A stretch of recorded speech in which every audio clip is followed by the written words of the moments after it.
WA House by Pranala Associates in Bandung, Indonesia. Overlooking the greeneries, WA House brings its residences closer to nature by blurring the boundaries between the interior and the outside.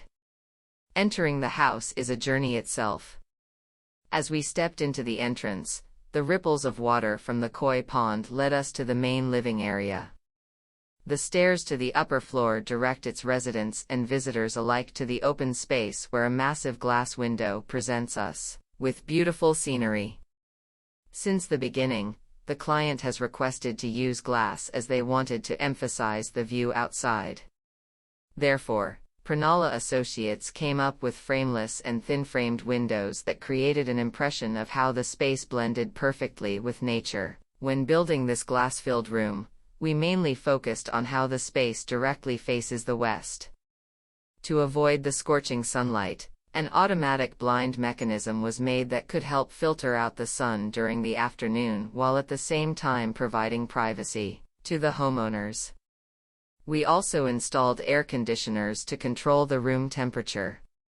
To prevent condensation, we installed 2 glass sliding doors connected to the hallway, complete with thin aluminum frames integrated perfectly into a one-line grid when fully opened.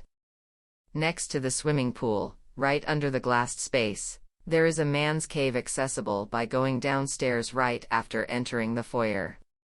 Like the upstairs area, this space is also heavy with glass material. The inner garden, with trees soaring to the second floor, helps to maintain the airflow throughout the house.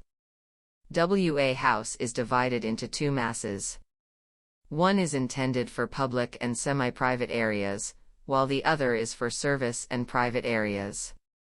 The concrete exposed cantilevers were added to give additional views of nature outside and more space, as the homeowners required plenty of rooms to fit their needs. The house is also equipped with 3 carports and a garage camouflaged by the wooden door on its exterior.